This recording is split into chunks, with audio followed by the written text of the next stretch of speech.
Dear student, स्वागत है आप सभी का। ये क्लास 4 का हिंदी बुक है, चैप्टर 4 जंगल। मेरा सच्चा पड़ोसी। जंगल के बारे में दिया हुआ है। जंगल हमारे लिए कितने इंपॉर्टेंट हैं, वो हमारे किस किस काम आते हैं, सदियों से हमें काम आता आ रहा है, इसके अलावा हमें काम आते रहेंगे, इसी के बारे में ये चैप्टर दिया हुआ है। आप देख सकते हैं जंगल पहले भी उपयोगी था, आज भी है और कल भी रहेगा। तो इसी से संबंधित यह चैप्टर दिया हुआ है। आइए हम लोग इसको पढ़कर देखते हैं। रामायण और महाभारत में जंगलों का वर्णन है। वनों और तपोवनों का वर्णन हुआ है। राम का वनवास हुआ था, वन या जंगल में ही राम की भेंट हनुमान से हुई थी। महाभारत में पांडवों ने जुए में हारने के बाद जंगल में ही जीवन बिताया था। ऋषि मुनि और योगी तपोवन में ही तपस्या और योग साधना करते थे। महाराणा प्रताप को जंगल पहाड़ में ही रहना पड़ा था।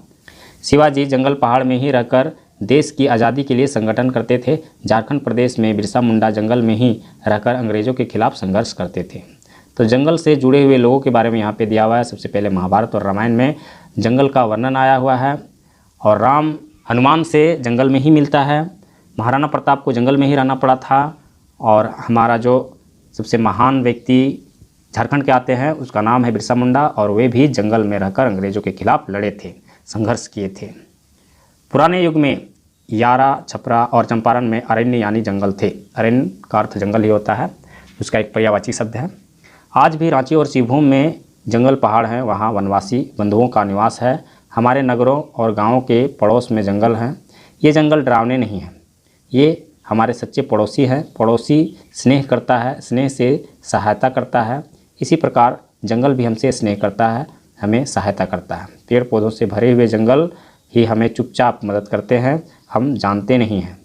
पर पुराने युग के ऋषि मुनि जानते थे, आज के वैज्ञानिक जानते हैं, अब हम भी जानने लगे हैं। तो जंगल हमें हमेशा मदद करता आया है, लेकिन वो अपनी मदद को बयान नहीं करता है। हमें उसे समझना होगा कि जंगल हमें किस तरह से मदद करता है। तो इस चैप्टर में हम लोग इसी को पढ़ेंगे आगे। आज का युग तो नगरों और गाँवों के विकास का युग है। वैज्ञानिकों की सहायता से नगरों का द्रुत विकास हो रहा है।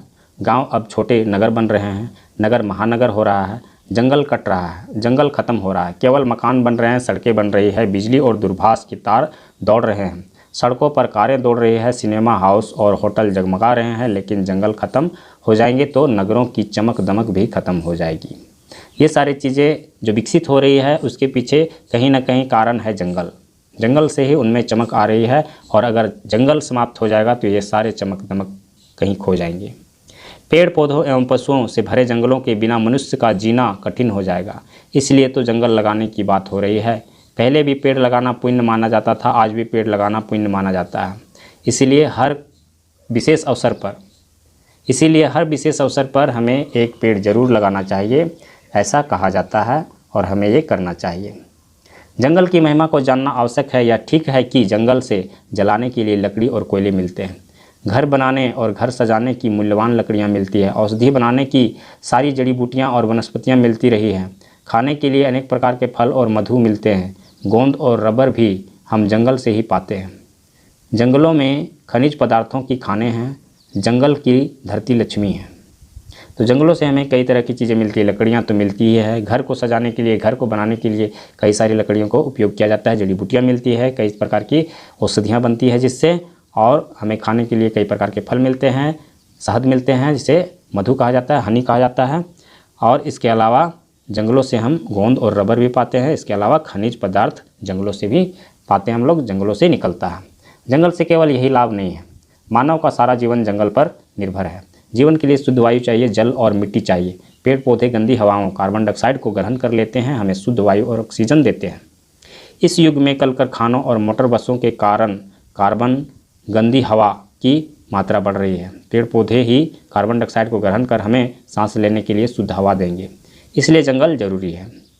जंगलों के कारण बादल नमी पाकर रुकते हैं, बरसते हैं, वर्षा होती है, धरती की प्यास मिटती है, खेती होती है, हमें अन्न मिलता है, हम भी जी पाते हैं। जंगल कट जाएंगे तो वर्षा का जल भी पेड़ पौधों की कमी के कारण बह जाएगा, सूखा हो जाएगा। इसलिए वर्षा के लिए, जल के लिए जंगल जरूरी है। तो वर्षा होती है जहाँ पे ज़्यादा पेड़ पौधे होते हैं, वहाँ पे अधिक वर्षा होती है। अगर ये जंगल नहीं रहेंगे तो बारिश भी बहुत कम होगी और धीरे धीरे सूखा पड़ने लगेगा। इस तरह से हमारा जीना अस्त व्यस्त हो जाएगा। इसलिए जंगल हमारे लिए अत्यंत ही आवश्यक है। पेड़ पौधे अपनी जड़ों द्वारा मिट्टी को पकड़े रहते हैं। पेड़ों के कट जाने पर मिट्टी टिक नहीं पाती, पानी के बहाव में बह जाती है, नदी भर रह जाती है। पहाड़ी क्षेत्र में तो पेड़ों के कटने से पत्थर भी खिसकने लगते हैं, सब उजड़ने लगता है। इसलिए हम अपने पड़ोसी जंगल की रक्षा करें, जंगल हमारी रक्षा करेगा। तो अपने आप को बचाने के लिए हमें जंगल की रक्षा करना पड़ेगा। अगर जंगल नहीं रहे तो फिर हम भी नहीं रहेंगे। तो यहाँ पे यह चैप्टर समाप्त हो गया। आइए देखते हैं क्या क्वेश्चंस दिया हुआ है इसमें। सभी चैप्टर की तरह सबसे पहले इसमें शब्दार्थ दिया हुआ है, जिसे पढ़कर आप लोगों को याद करना है। संयुक्त वर्ण दिया हुआ है, ये किस तरह से बना हुआ है, कौन सा वर्ण मिलकर बना हुआ है। इसके बाद क्वेश्चन नंबर 3, जहाँ पे लिंग निर्णय करने के लिए कहा गया है, वाक्य के मोटे अक्षरों का लिंग बतलाना है। यहाँ पे राम की भेंट हनुमान से हुई थी, तो यहाँ पे भेंट दिया हुआ, भेंट स्त्रीलिंग है या पुल्लिंग है, इसको बतलाना है। आज़ादी हो गया, जंगल, महिमा, कोयला, बादल, वर्षा, ये सारी चीज़ों को बतलाना है। इसके अलावा शब्द ज्ञान यहाँ पे दिया हुआ है। शिवाजी जंगल में रहकर संगठन करते हैं, तो यहाँ पे शिवाजी जंगल में क्या क्या चीज़ें हैं, ये संज्ञा है, कर्ता कारक है और एक वचन पुल्लिंग है, इस तरह से बतलाया गया है यहाँ पे। तो यहाँ पे ये व्याकरण से संबंधित है, आपको जितना भी समझ में आता है उतना काफ़ी है, और इसको व्याकरण पढ़ाने के दौरान आप लोग को, पढ़ाई करने के दौरान आप लोगों को पता चलेगा। क्वेश्चन नंबर 5 जो कि इस चैप्टर का मुख्य क्वेश्चन आंसर है। आइए मैं आप लोगों को इसका आंसर बना के दे देता हूँ। ये चैप्टर 5 का क्वेश्चन आंसर, सबरी कौन थी? सबरी सबर जाति की महिला एवं भगवान राम के भक्त थी। राम सबरी के पास कब पहुँचे? सीता हरण के बाद सीता की खोज के क्रम में राम सबरी के पास पहुँचे। सबरी ने राम का स्वागत कैसे किया? सबरी ने राम का स्वागत बड़े स्नेह से, मीठे बैर से किया। कैसे आदमी को छोटा कहा जाएगा? जो दूसरों को सताता हो एवं दूसरों को छोटा समझता हो, वैसे आदमी को छोटा कहा जाएगा। रावण कौन था? रावण लंका का राजा था। राम का जन्मस्थान कहाँ है? राम का जन्मस्थान अयोध्या में है। यहाँ पे यह चैप्टर पूरी तरह समाप्त हो गया है। अगर हमारा वीडियो आप लोग के लिए हेल्पफुल होता है तो आप हमारे वीडियो को लाइक कीजिए, हमारे चैनल को सब्सक्राइब करके अपने दोस्तों के साथ शेयर कीजिए, और इसके नेक्स्ट चैप्टर को पढ़ने के लिए हम लोग नेक्स्ट वीडियो पे चलेंगे।